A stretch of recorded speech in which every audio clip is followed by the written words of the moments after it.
nous allons aborder le sujet de la facilité de jeu et donc d'apprentissage avec une guitare dont le manche est plus large.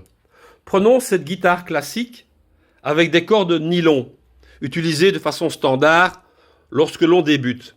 Elle a une largeur qui fait entre 50 et 55, mais plus proche de 55. L'avantage est évidemment que si on est moins précis, on risque moins de faire friser la corde d'à côté. Mais lorsque je veux passer à l'électroacoustique, je perds mes habitudes et je risque de faire friser les cordes.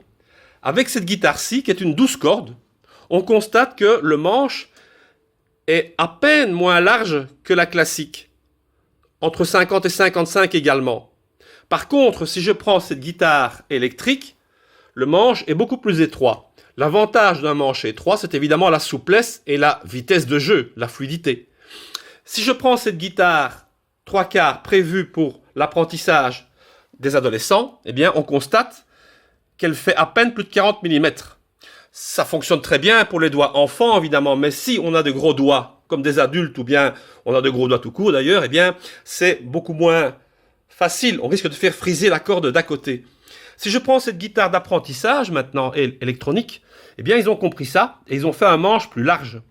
Et donc, cette guitare 12 cordes, à part l'avantage, évidemment, qu'elle a des notes soutenues de grande qualité, une profondeur de jeu et un chorus étonnant, eh bien, en plus de ça, permet de s'habituer avec une électroacoustique lorsque l'on vient d'une classique sans être trop perturbé. Mais on y reviendra.